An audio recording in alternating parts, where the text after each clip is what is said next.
Who has what? You got window light on you, have you? Yeah, Yeah. yeah. I'm at home today. I'm isolating again because I've got another appointment through. So Oh gosh. Okay. let's wait for that to be cancelled now. But anyway, sorry, Good. Dave. And welcome to AI, the cool stuff. Today we're going to be talking about some cool AI stuff. Well, I hope it's cool anyway.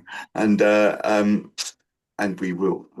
This meeting will obviously go onto YouTube, where actually the audience is building. I mean, I saw there was like 10 or 12 people last time. Thought, what's going on? Hold on to your hats. But yeah, I suppose it's all in the title, isn't it? But I want to talk a little bit about YouTube as well, a bit later on. But as always, we'll go around the room and just quickly introduce ourselves and tell us a little bit about how you use AI. And Jane.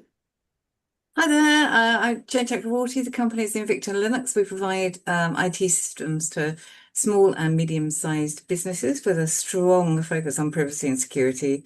And we focus on Linux and open source solutions. So, yeah, I mean, AI, I don't think there's anybody that doesn't use AI now.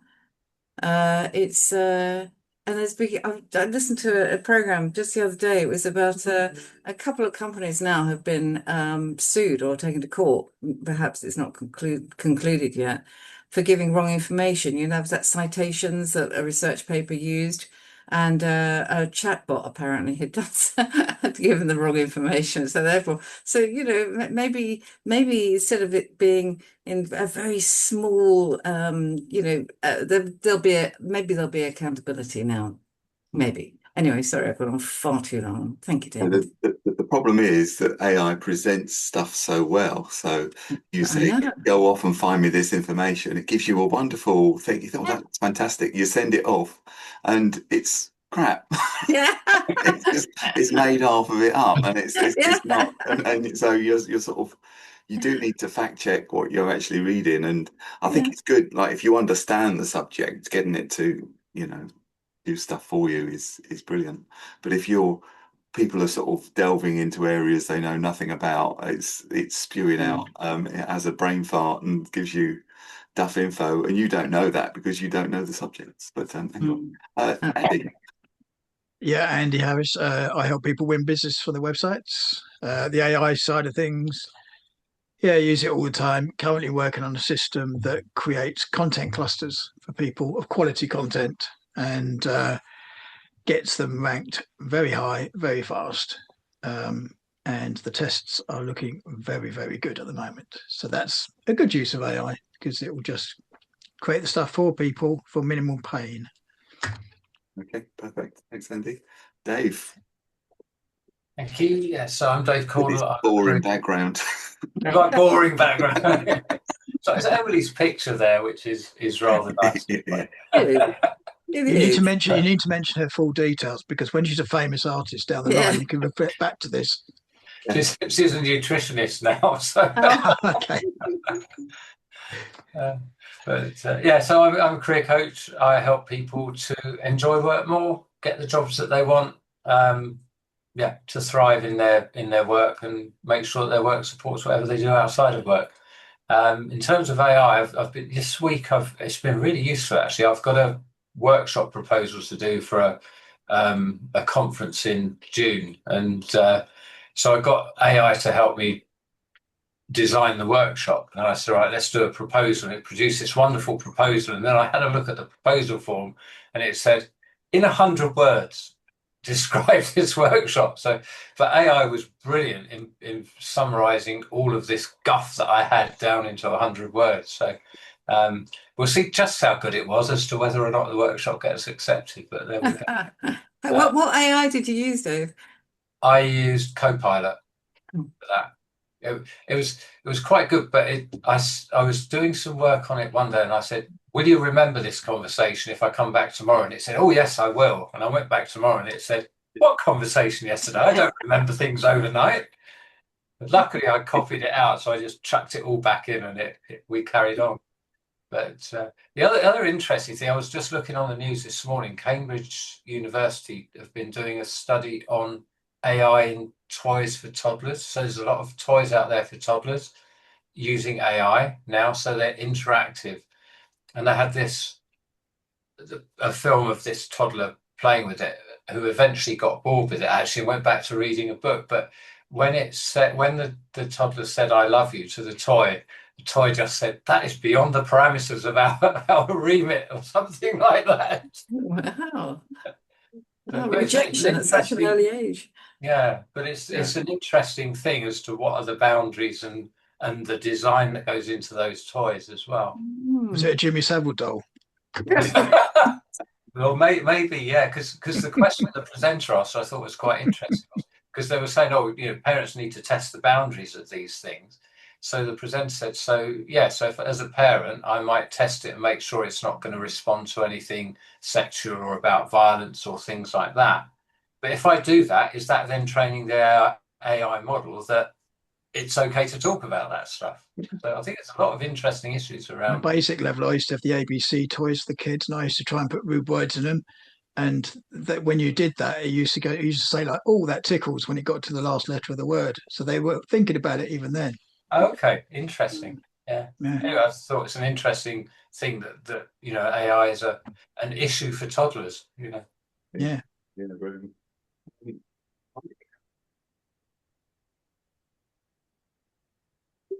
Who's next, David? Mike. Can you hear me? Yes. Yeah. Mike. Oh, hello. I'm having trouble with my sound anyway. You keep going all over the place, which is very good. Sort of Chinese stuff, but just so you know, if I don't answer, you know why. Okay. So I'm a financial planner. I use AI all the time. In fact, I use it too much probably now, because I'm inclined to ask, Copilot, should I have some coffee now? Oh yeah, go make coffee and things like that. It does all that for me. So I work with Copilot a lot. I work with Gemini because it's free at the moment, and I work with ChatGPT. But I do use it a lot. I do find a lot of errors these days, much more than it used to be. It just seems to be getting worse. I don't know why that is, whether it's just me or just chance. But it does seem to be giving some very strange answers sometimes to some of my questions. Otherwise, everything's fine. I love it. Shirley. Hi, I'm Shirley. I work in health and wellness, and I help people who want to maintain their good health. I give them a better chance of doing that, and I also show people how they can earn an income around what they currently do. My AI experience, you may be really glad to know that I actually did something with it a couple of days back. Hey. Ooh. Here's the story. I asked my friend to make me a shampoo soap bar. Okay. And she said, jump on ChatGPT and get a recipe. Oh, okay. Tell it all the things that you want. Yeah, how you want, what kind of hair you have, and all of that. So I put some stuff in. I said I've got Afro hair that's some curly Afro hair kind of thing anyway. So, and I said I want natural ingredients. I don't want synthetic stuff. So it gave me a list of all these things, and I thought, go. And then it came up with something called lye. And I kind of thinking, if I remember rightly, that stuff burns. So I want to know what it is. So I asked what it was. It turns out that it's caustic soda. No. Wow. And apparently when you mix it, it's supposed to the harshness of it's supposed to dissipate, and it's supposed to help the ingredients to come together. So carried on. And then at the end of it, it says the best shampoo is for Afro hair is synthetic detergent, something or the other. So I said to her, I didn't ask you for anything synthetic. And are you suggesting that Afro hair is best using chemicals? So we started to have an argument. So I just quit. Oh, wow. Jeez. So that wasn't a brilliant experience then, I'm guessing you're thinking. Did you have a little ad that said sponsored by Procter and Gamble? Yeah, it could be. That could be the future. Steffi. Hello, everybody. I'm Steffi Lewis. I use AI all day, every day. And in fact, I'm upgrading your PC, not your PCM. I've done that. I'm upgrading Splogit at the moment. So I'm taking all the posh new tech that I've developed for your bot and your PCM, and I'm shoehorning it into Splogit, which is already, 90% AI. So I'm just making it even more. So expect a new product soon, which will be quite cool. Thank you very much. So my AI experiences are always positive. In fact, I'm having a conversation about money with ChatGPT at the moment. Oh, Yeah, because I don't have any money, so I'm having a chat with it about money. Give me some money, you bastard. putting in a request, yeah. Does Sam want to invest in a startup? Yeah, and I use Train now on the platform too does not stop here. yeah. So, okay, right. Hi, Richard. Right. I use AI all the time. I'm a web designer, web developer. I had somebody came to me last week and they wanted me to update a website.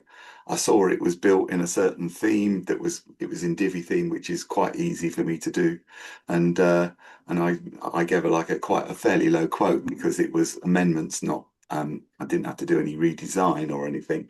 So I thought this is going to be easy. It was sort of not completely finished, and there were sort of things that were wrong, but they were easy things to do. I get into the website, click on the modules, and although it's a WordPress site with this Divi, which costs £100 a year to rent, somebody had dropped in all HTML. Like the entire page was just one big HTML block. So, and then they built the entire website. I thought it was running a bit quickly for a WordPress site because it was like instant pages, which was good. But then normally I would then have to go back to the client and say, I can't do this. It's all in HTML. I'll have to rewrite it, all these blocks, But as it was, I told her what was going on, but I could then easily fix it by just dropping that HTML into, I used Gemini in this case, and told it what I wanted to do, and it just gave me the code back that just dropped back in. And the whole task took me no longer than it would have done if I'd have doing it. Oh, that's fascinating. So what did the Gemini stripped the HTML or No, I could just copy the HTML that was in that block on the website, tell it what I wanted to do, and it would just then change the HTML that I could then copy back to the website. Gotcha, fantastic. So it was all completely I didn't have to obviously I do understand the HTML, but to do it manually would have been Fiddly. Yeah, it would have been easier to rebuild the entire website than actually twat around with the HTML. So it's yeah, so that was a website that I did last week, which was somebody that myself and Richard knows. Actually, you still there, Richard? No. He's getting Okay. by the sounds of it. Okay. Right. Let's carry on then. What's happened in the last couple of weeks? There's a big OpenAI apparently lost 2.5 million people over their the hashtag quit GPT because they've got a new contract with the American government, which apparently involves giving away all your secrets. Which every other major corporate like Microsoft, Amazon, Yeah, and everybody also has contracts with the US government. that's right. Yeah, yeah. So it's so they weren't that was I haven't gone into that too deeply, but I mean so I don't know what's going on there. So I don't think sorry, David. I am here. 2.5 million users there. Hi, Richard, you there? Yeah, I'm on the train going to Tower Bridge. I thought I'll join this morning, and I did. Even if I have to sit on the train. Okay. Oh, you're on the train. Okay. Yeah. So every time you go under a tunnel, we're going to lose you, aren't we? Okay. Uh, Richard's a finance guy. Oh, an insurance. He's your local friendly insurance man. So if you want to do sort of business insurance, or you want to get paid when you're ill, then Richard is the man to talk to.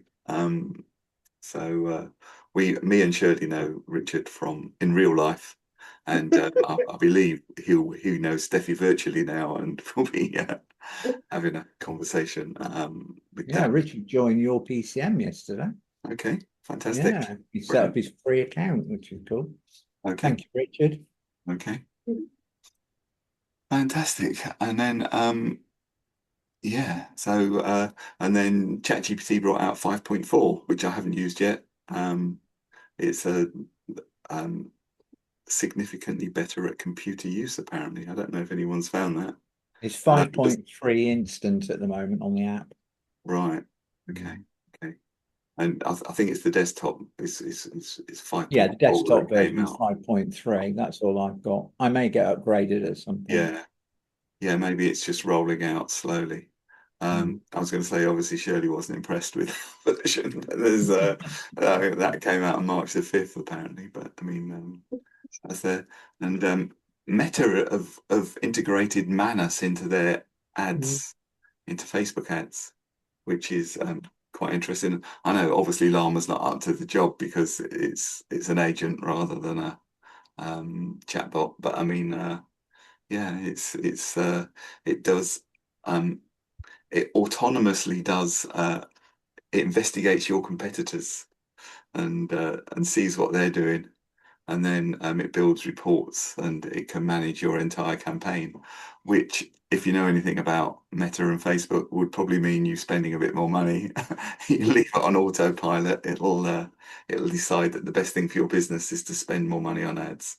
So that's what it usually does. Oh yeah, the MacBook Neo, $599. That looks really cool, doesn't it? Yeah, it's only a 13-inch screen, but it's the iPhone chip as well, rather than an M chip. Exactly. Yeah. It's got an iPhone. Yeah, that's what Steffi just said. It's got an iPhone chip rather than a Mac chip, which gives it the price. And there are little things that I could live without, like the keyboard doesn't light up, and things. They said the corners they cut to make it cheaper was there's no backlit keyboard. Well, I think I could live without backlit keyboard. And there are some other little things as well. You have to pay an extra $100 if you want it to recognize your face or your fingerprint. Otherwise, you've got to type in the password. Yeah, so I think that's it's a solid entry level product, though. Oh yeah. Considering it's about half the price of everything else they do.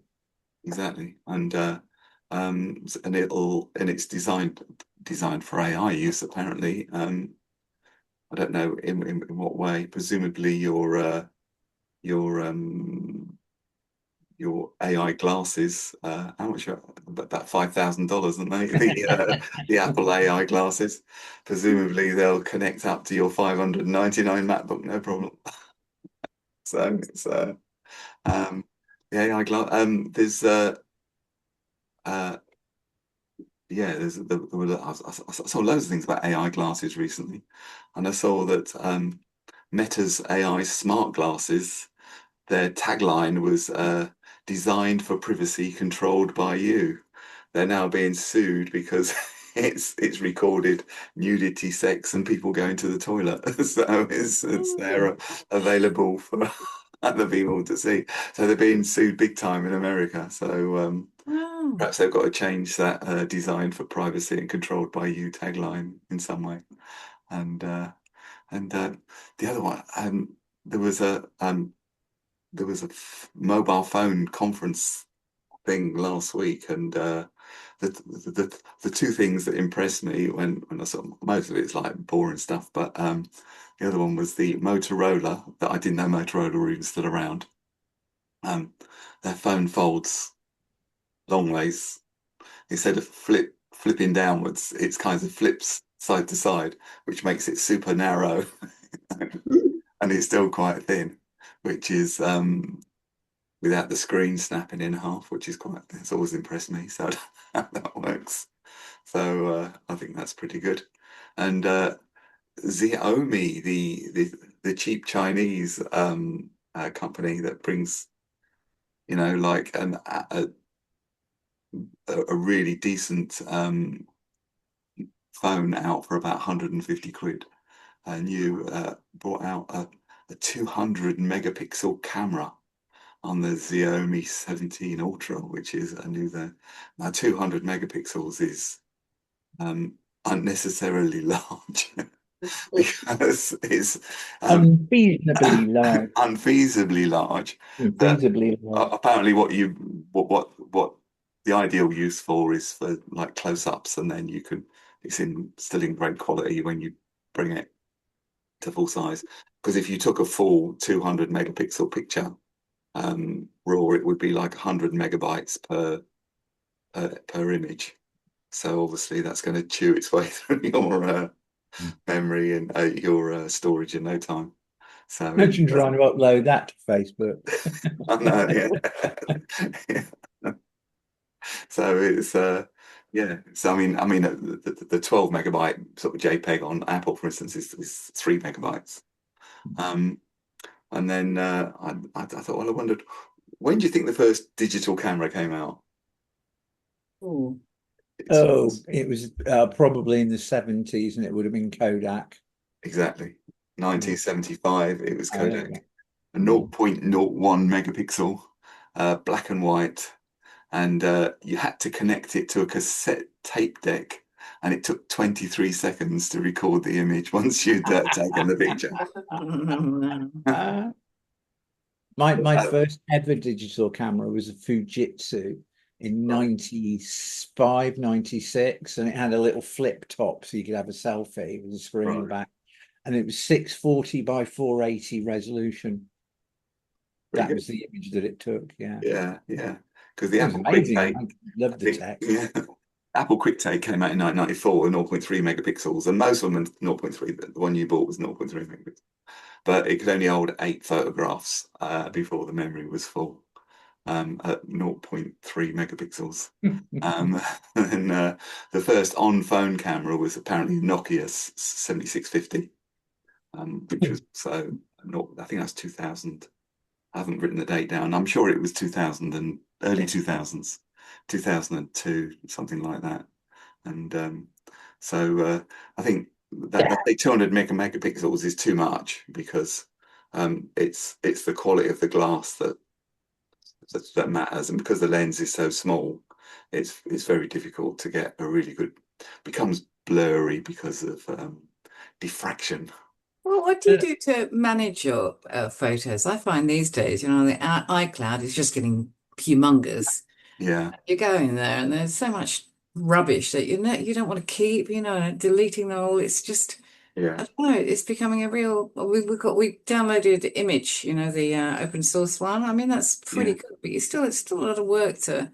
Yeah. You can connect it to iCloud as well, so your photos go in there. But I still think there's a propensity to just keep. It's going to be so much in the end. You just don't want to keep anything. Just delete the lot or something. You do, because I mean, there's like, we've got like 0.5 terabyte of photographs on iCloud, and I've recently started using, because I bought this. I've still got my iPhone, but I bought this Xiaomi phone. It's not the bottom of the range, but it's about 160 quid. You can buy one for less than 100, right? And just to try it out, and I am really impressed with it. It's got a curved screen. It works. It's as good as my iPhone. And excuse me, for everything that I do anyway. I'm maybe there are apps and things. I only use bog standard stuff. I mean, I play a Star Trek game. But otherwise, I just use like social media and stuff like that. If you took your dodgy photos out of your storage, you probably only have 100 gig left. That's right. Yeah.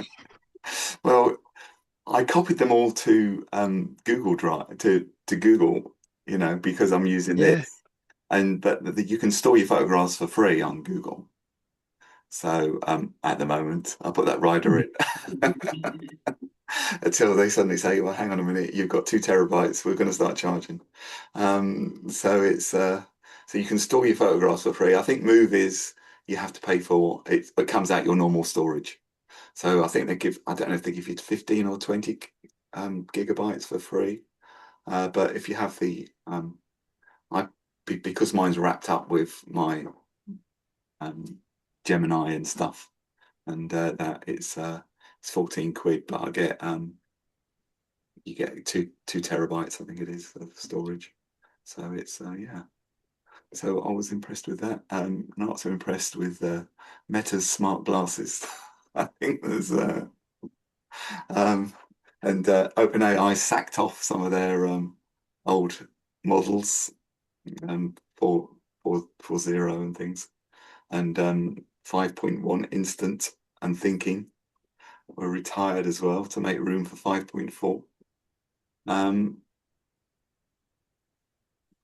the other, did you see the story about the UK government are thinking about, well, not banning VPNs, but making, as part of their safety laws that they've brought in, they want everyone to register and prove their identity before buying the VPN.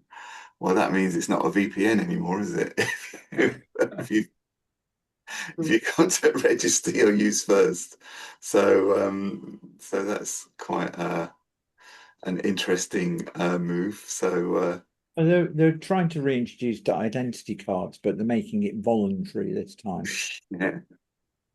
yeah, we all know how that's going to end up. But you still need them to get benefits and stuff like that. So yeah. it's not voluntary then. Yeah, if you want to open up a bank account, or you want to do, you want to get on a bus. So I'm sure it's there, but yeah, that sort of VPN thing it's got the people with balaclavas and dark glasses on YouTube quite uptight, you know, because we've seen them. I've seen a couple this week, and they're that's it. So good.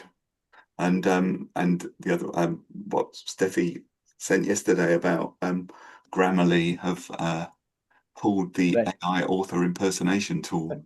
They got into trouble quickly, didn't they? Yeah, because you could write like Stephen King or Carl Sagan is what the BBC was saying, and for some reason the original authors, well, not Carl Sagan, he's dead, but the people around who were still around were making a fuss because they were surprised to see themselves being marketed as a commercial product without being consulted or making any dosh out of it. So, but the thing is, I think it was to do with the fact the name was mentioned, because I can type into ChatGPT, write me X in the style of Douglas Adams, yeah, and it'll do it.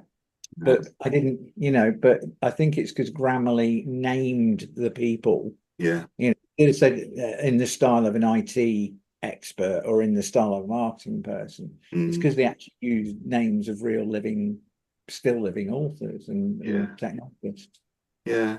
And it'll pick up, I mean, with it's the same ChatGPT and sort of Gemini will pick up like very little known authors as well.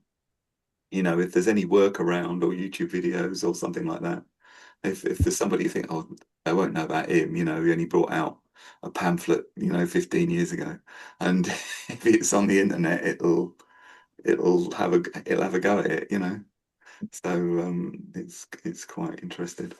And do you use Grammarly? Do you use the paid for premium version of Grammarly? Yeah. I don't use it. I mean, obviously, Steph is mission critical for the stuff they do. Chrome does, Google does some correction. It doesn't correct grammar as vigorously as Grammarly, for sure. So it is very good at doing grammar corrections. Yeah. Very good indeed. Rephrasing as well. I've got the browser extension, so when I'm doing blog posts, I get AI to generate the text, then I'll obviously lay it out properly, make my own changes, but I'll go through it afterwards and see what's underlined. As in, I might there might be a phrase in there that it thinks could be phrased better. And I just click and it changes it for me, which is really cool. So it's a really good, anybody who's writing a lot, it's a really good tool to have on the browser because it works with any text box. Yeah. And how much is Grammarly? What's the £20 a month? £20 a month. Okay. So it's quite a decent tool. I mean, even the free version, it will give you two a day, doesn't it? Two free phrases a day if you've got the free. If you just install it for free, it'll pick up the spellings. But when you do free, it doesn't do the text replacement. But it's quite interesting because when you roll over it, it displays the pop-up box with the text replacement in it and then blurs it. So if you click it, you can actually see what it was suggesting. It's really frustrating, that, isn't it? I mean, it's mean to have paid 20 quid a month. Yeah. I mean, these subscriptions really add up, don't they? Yeah. That's right. And then, but it's like if you've got a whole, it'll pick up like whole phrases. If it's a whole phrase is badly worded, it'll suggest a better way of saying it. Sometimes you reject it because it's wrong, but I mean, it can restructure entire paragraphs. There's times that I've clicked it and it's just rejigged the whole thing for me, an entire paragraph. Totally worth it. I'd pay the 20. I am paying the 20 quid a month. Yeah. And the other one was the Harvard study of the AI productivity paradox. The idea is you use AI in your day-to-day work, and so you then you become more productive. So you'll have more time to mess around and play games and take a longer lunch and things like that. But apparently the opposite is true. And the people who are using AI the most rigorously or vigorously are under feeling more stressed than doing more work. And I can understand that because you're now taking on tasks that you wouldn't have otherwise have taken on. You say, well, that's not my job. That's a job for a coder, But and now you think, oh, I can put that into ChatGPT and get the right stuff and then copy it back, like I was saying earlier. So it's so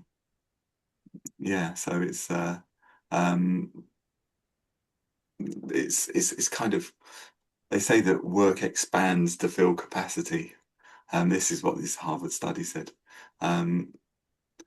This AI genuinely makes the individual tasks faster. What used to take hours now takes 45 minutes. But instead of enjoying more free time, professionals are simply stacking more tasks onto their plates. So then you've got more tasks and you're becoming more stressed. You've got scope creep, and the death of downtime is these are the subheadlines in the report if you want to find it. So and it's so your content switching tax and reviewing is draining. So it's kind of and people are becoming brain fried. I think mine fried years ago. So yeah, that's an interesting one, and it's like it's quite robust. It's Harvard Business Review and MIT, sort of they're sort of well-respected bodies have looked into this, and the company they looked at didn't mandate the use of AI. The employees chose to use it, and so that's why that's there. So well, they say you should separate your thinking time from AI time, because we get our best ideas when we're thinking, and if you're not thinking and just using AI to get all your ideas, then you're kind of losing out. And because AI doesn't think that well, you step off the FOMO treadmill, the fear of missing out if you don't use it, and adopt the Cuban mindset. Anybody know what a Cuban mindset is? It's separating people out from the people who use it to learn everything, as opposed to those who don't learn anything. Anyway, that's good. And what have we got? oh yeah, Google have, I'm not going to go through them all either, but Google have launched lots of free stuff and extra stuff and additions and extensions to what they're already doing. And one of the things, shall we try and let's see if I can let's create some music on Google, because Google have have added this Google Music little feature, and it's free to use. Let's see if I can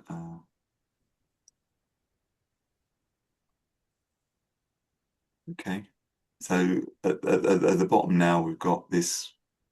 I'm using the free version, but it is free. You can create music. It's not meant as a thing for creating whole songs. It's just to go with your other work that you're creating, you know, for your creative output. So so if I was to say I don't know, swings, you can just upload an image and it will write a 30-second ditty to go with that image. So that's the idea of it, rather than so if I do swings, if I just key in the word seems, it's not very much. You can give it much more information, and it's given me two options there. I'd say swing steamboat anthem about a high-speed chase steam-powered airship with a soaring finale. I'll put it in thinking mode, and it doesn't take very long. I've tried it a couple of times on different things, and it'll generate an image and this, but you, like I said, you can upload your image and it'll write a suitable thing, or a short video, or upload a video as well. It's limited to at the moment. It's just come out a couple of weeks ago. At the moment it's limited to 30 seconds, and I don't know if you'll be able to hear this or not, but pressure climbing high, goggles down, we own the sky. A risky zig, a clever zag, we fly. Bit corny, but it's but you get the picture. So so anyone can so it's free to everyone. And the other one they've got in here is guided learning, and this is potentially awesome. And like for someone like Dave, for instance, you can learn. And what's my notes? It's a specialized tool to it's kind of switching from a answer generator to a learning companion. So you can key in, and I'm not going to do it again. You can key in anything you like, and I'm going to stop now to show you where it is. Again, it's free.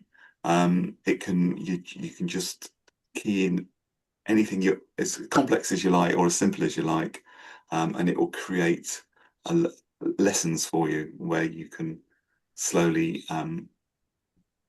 It uses. Do you know what the Socratic method is? It's asking you questions, and it's step-by-step guidance.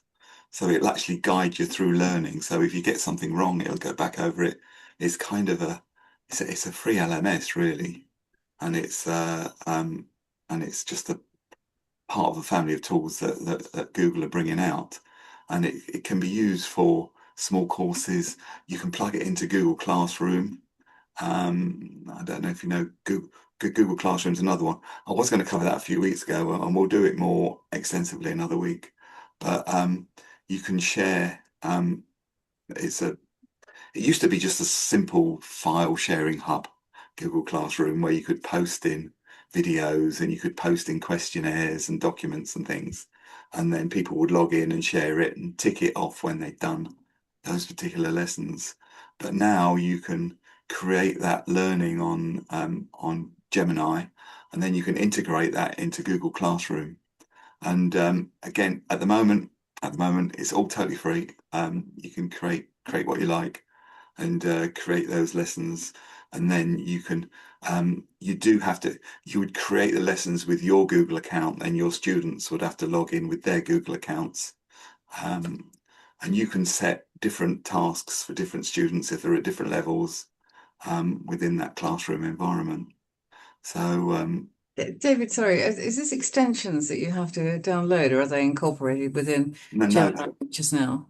no, they're within they were just within Gemini. Mm.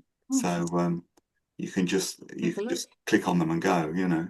yeah. So if you're interested in creating courses, just have a play with it. And again, Google Classroom, I think it's classroom.google.com or something like that. And it's just, that is a free, or just Google Classroom. They're just free resources, and I think that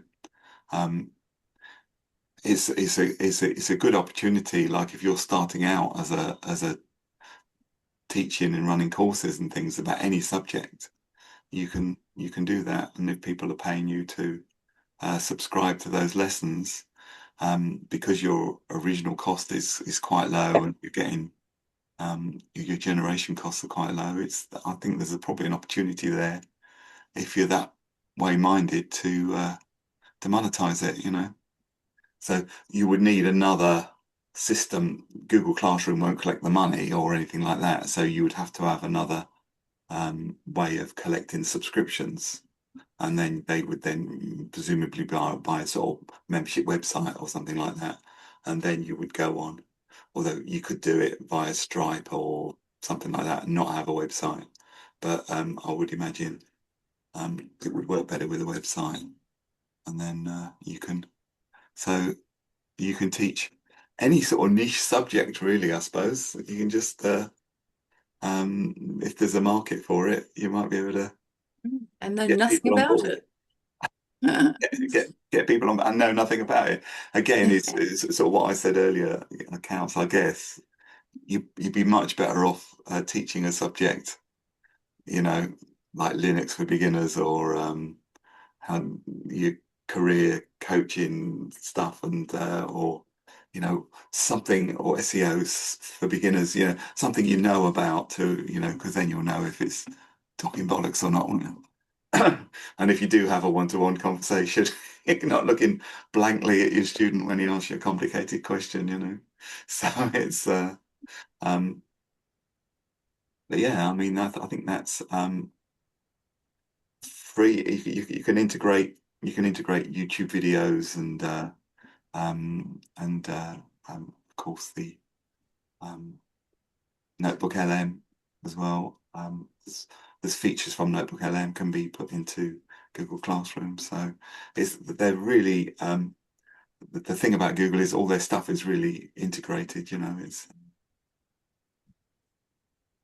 think it's quite remarkable that it's still free until they get the monopoly, and then they'll start charging, I guess. When everyone's hooked. So it's interesting you say that, because there's always fuss about Perplexity at the moment, isn't there? About how even the people that pay on the higher rate, the like 100 or 200 a month, whatever it is, they're taking things away from them already. Yeah. Which is quite worrying, I think, in time. Yeah. I like Perplexity, and I was using it, but I keep running out of limits, even if when I was paying. But this is it. But you were paying 20. What were you paying? 20 a month? Yeah. So this is the higher level. Those people are saying that it's taking stuff away from them even now. Wow. Stopped using Perplexity because it started. I got it as part of Zoom, and then on the equivalent of a paid account, then it started wanting to charge me stuff while I was still on a free account. So I think I've just moved away from it at the moment. I'm interested in Gemini though, David, and all of that. Do you get more with Classroom and all the other things you were talking about if you pay your £14 a month for? Get more usage with Gemini, and right. And there are certain things that you get more usage of. You get disk space, and you get 2 terabytes of Google space and things like that. But it's worth 14 quid a month, isn't it? Definitely. Yeah. And if you're using the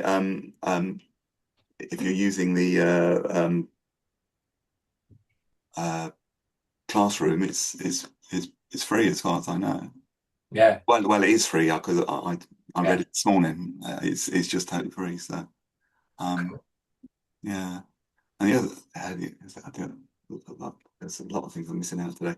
The other one, something that's interested me is like, do we all use social media for trying to push our stuff out? You know, and it's saying and that there's been a few people who are involved in advertising, if you like, or promoting small businesses, as saying social media is becoming pretty useless in terms of, I mean, how many people's viewing your stuff? Very few.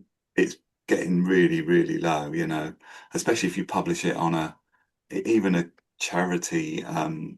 Even charities are complaining that on their paid charity pages, no, they might have 5,000 followers and only 5 people might see a post. So I mean, it's vanishingly low. I scrolled my Facebook feed the other day, and there was about 50 ads and sponsors and stuff like that before I even got to something from one of my friends. It's just ridiculous. So it's so like I was saying, you know, they're increasingly saying that we spend a lot of time doing social media, or we're using an AI engine to automatically generate it, which can come across a bit soulless, but everybody's doing it, so it's kind of flooded.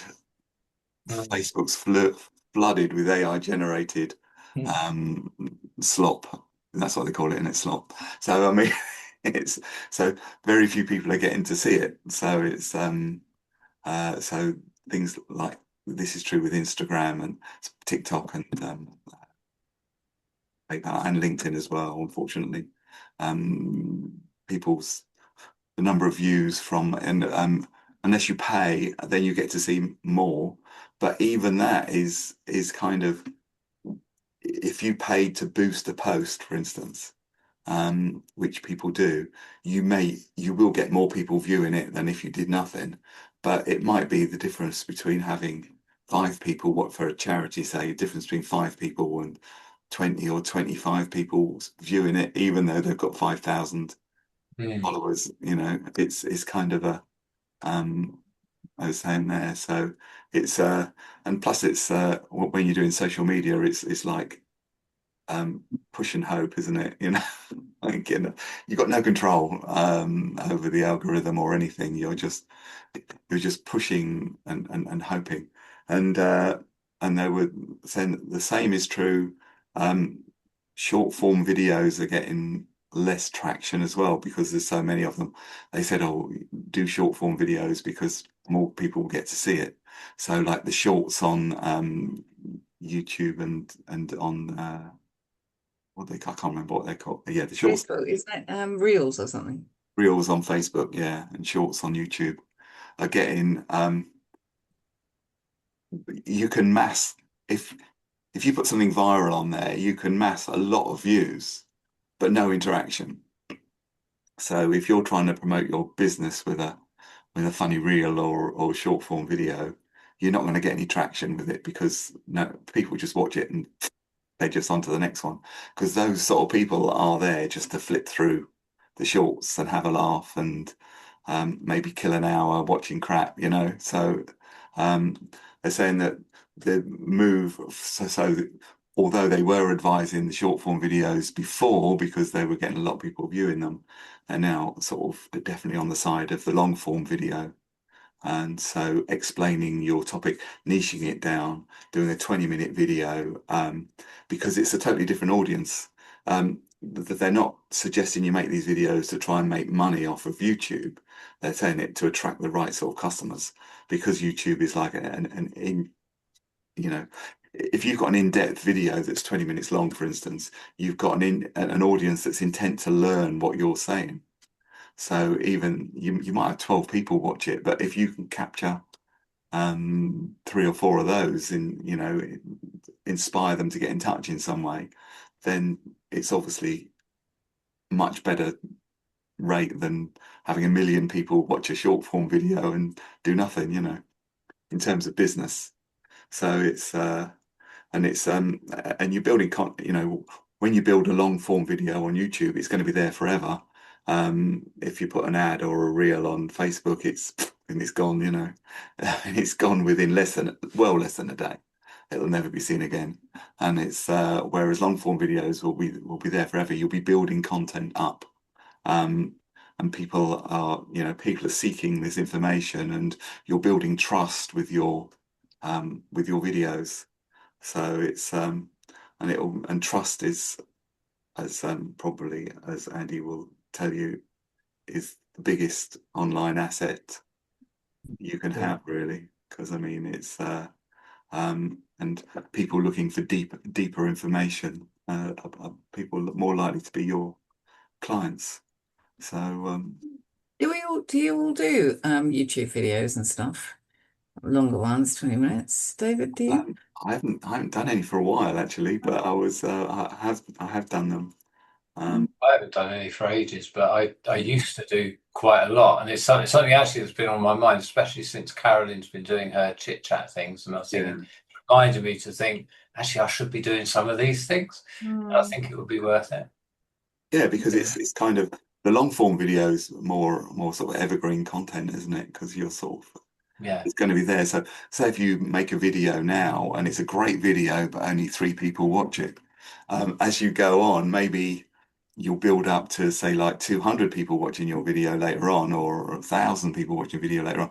They'll then go back and see what else you've produced, and then eventually old videos do come to the fore. You know, they do get watched. So and we're not trying to with this system, you're not trying to monetize YouTube, which is what the main aim of people who go on YouTube is.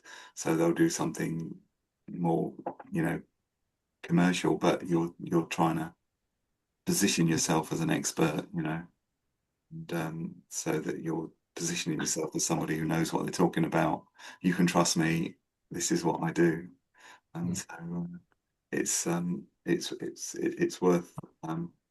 worth doing. There's all sorts of little side angles to that, you know. I mean, it's of tracking your ROI and things like that. But there's but the thing is to just get started, I suppose, and to think about what videos you can produce that people would be interested in. Yeah, it's tricky, isn't it? I don't know. I have got some up on YouTube, though we've done many, many years ago. But yeah, we used to have to go. I think you know, it's all very professional setup because you know, you need a script, don't you, and that sort of thing. Yeah, Well, I do. I don't know. Some people don't seem to need anything. They just do it. Those TED Talks, they just strut around the stage, don't they? Yeah. Being very lucid and erudite. Yeah, but you're creating a micro universe because you can't be frightened to niche down, because you're not building it for a mass audience. You're building it for what they call it, to niche down and blow up. So it's kind of doing a specialist subject that there isn't that much information about. You're more likely to get a smaller, concentrated, more engaged audience than if you've had if you're doing a broader topic. So yeah, so you need to think about, you've got to define exactly who needs your help, what they want, and how you can assist them. You can't just go on there and just start talking about what it is you do, because nobody cares. But if you're so you presumably you build an avatar of your ideal client, and then you create a YouTube video for that client or that avatar. So yeah, I think that's something I'll definitely be looking at and thinking about that, because I think you get talking, you get I've seen some specific ones, and I won't go into the subjects, but they're just talking heads, but they're well made, you know. They're sort of, the sound quality is great and everything else, and they're doing a talking head, if you like, just talking to the camera, but the subjects, they're saying it with clear, concise, informative way, and telling people what to do. It's kind of a you can do that. You could have the odd slide if you wanted to, but there's I think that's definitely worth going up.